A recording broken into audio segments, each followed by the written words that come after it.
Bien, entonces continuamos con la gráfica de funciones trigonométricas. Vamos a verificar entonces cómo se construye la gráfica de las funciones trigonométricas.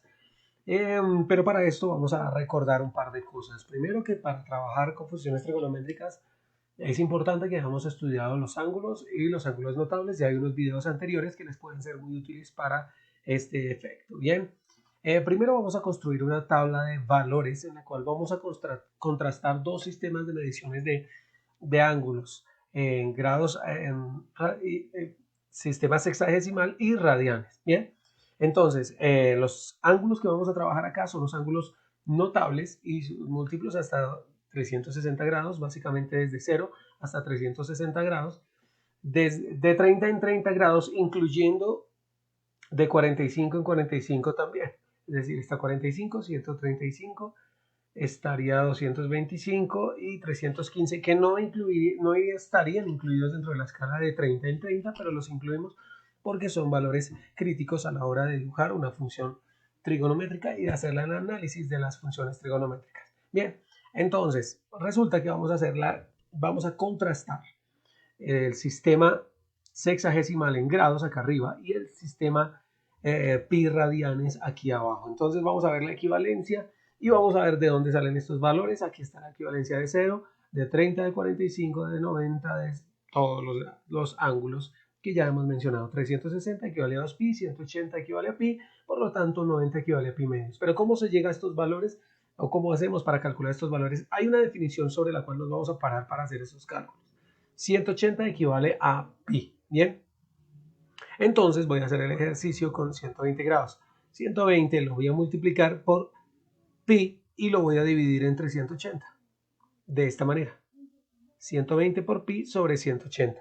De aquí en adelante, básicamente lo que van a hacer es simplificar fracciones. Décima arriba, décima abajo, quedaría 12 sobre 18. Sexta arriba, sexta abajo, quedaría 2 tercios. Y eso sería de manera general para todos los valores que ustedes ven acá. Se hizo el mismo procedimiento para encontrarlo.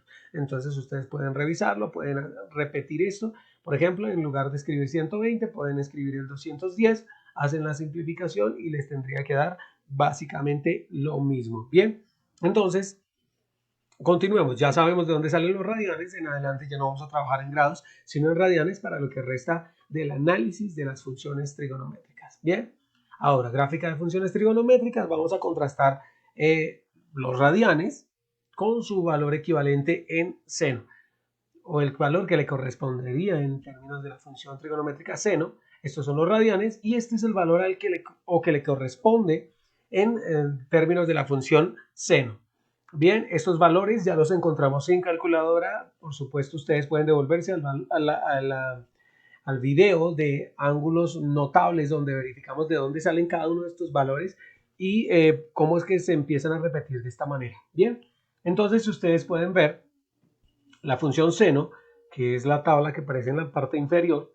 Esa función seno comienza desde 0, pasa por un medio, comienza a aumentar hasta llegar a su valor máximo 1 en pi medios, empieza a reducirse hasta llegar a 0 en pi, empieza a disminuir hasta llegar a su valor mínimo, menos 1 en 3 pi medios, y vuelve a aumentar hasta llegar a 0 en 2 pi. Básicamente su comportamiento sería equivalente a este gráfico que estamos viendo. Comienza desde 0, aumenta y en pi medios llega a una unidad, como ustedes pueden ver acá la tabla y el gráfico, luego disminuye hasta llegar a 0 justo en el valor pi y sigue disminuyendo hasta llegar a su valor mínimo en menos 1 en 3 pi medios y regresa en 2 pi, regresaría a 0. Y este es el comportamiento general de la gráfica de la función seno. ¿Por qué no está graficado el valor del semieje negativo o de más de 2pi? Porque básicamente la función es periódica y quiere decir que este comportamiento se va a seguir repitiendo, es decir, en 4pi vuelve a ser 0,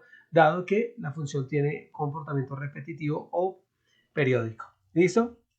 Continuemos, vemos lo que sucedería con una tabla de valores contrastando radianes y su equivalente o su correspondiente en términos del valor de la función coseno. Tenemos los radianes de 0 a 2pi y tendríamos en la tabla los valores que le corresponden en términos de la función seno, entonces, coseno.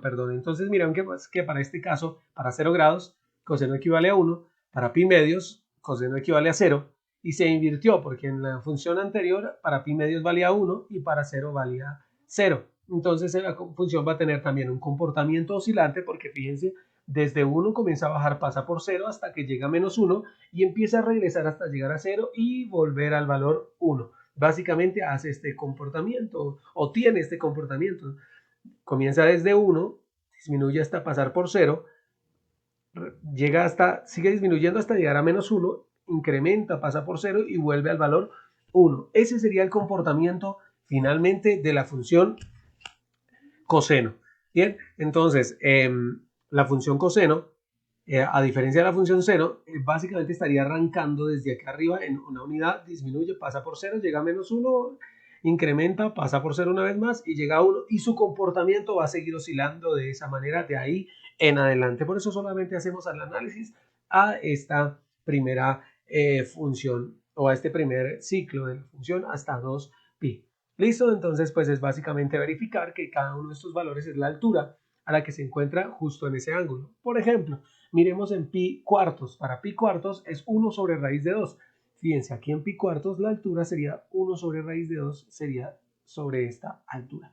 Bien, entonces esto es un breve análisis de lo que sería cómo se comporta la gráfica de la función coseno y por supuesto ustedes pueden graficarla en algún simulador y mirar qué más puede suceder.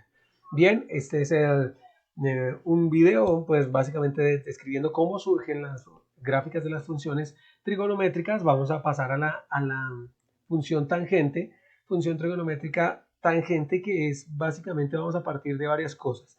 Vamos a tener en cuenta 4 tablas en este caso. Vamos a verificar los ángulos, el seno del ángulo, el coseno del ángulo y de allí vamos a encontrar el valor de la tangente y ya les indico por qué. Básicamente porque tenemos el ángulo, tendríamos el valor del seno, valor del coseno y de allí vamos a encontrar el valor de la tangente. ¿Por qué encontramos estos valores? Básicamente lo que vamos a hacer es que la tangente es tomar el valor del seno, que es la segunda fila, y dividirlo entre el valor del coseno, que es la tercera fila. Y de allí vamos a encontrar como resultado esta cuarta fila. Entonces miremos qué pasaría para el caso de la función tangente. 0 dividido entre 1, pues va a ser 0. 1/2 dividido entre raíz de 3 sobre 2 es 1 sobre raíz de 3. Aquí hay que aplicar, bueno, división entre fracciones. Es un tema que pueden revisar con detenimiento o básicamente ustedes pueden hacer lo siguiente, que es multiplicar este 1 con este 2 de abajo y quedaría 2 arriba, este 2 con este raíz de 3 quedaría 2 sobre 2 raíz de 3, se cancela 2 arriba y 2 abajo y quedaría 1 sobre raíz de 3 y ese va a ser el procedimiento de allí en adelante para el resto de la tabla. Por ejemplo, si ustedes dividen menos 1 acá para 3 pi medios, menos 1 dividido entre 0, se va a presentar una indeterminación porque no se puede dividir entre 0. Lo propio sucede o lo mismo sucede con pi medios. 1, que es el valor del seno, dividido entre 0, que es el valor del coseno, nos da también una indeterminación. Entonces, aquí estaría la tabla que nos compararía ángulo en radianes, ángulos notables, por supuesto, valor de la función seno para esos ángulos, valor de la función coseno para esos ángulos y valor de la función tangente para esos ángulos, sin necesidad de usar calculadora. Bien, podemos parar, hacer una pequeña pausa aquí. No se les olvide pasar al siguiente video donde veremos gráficamente cómo se comportaría la función tangente. Ya nos vemos.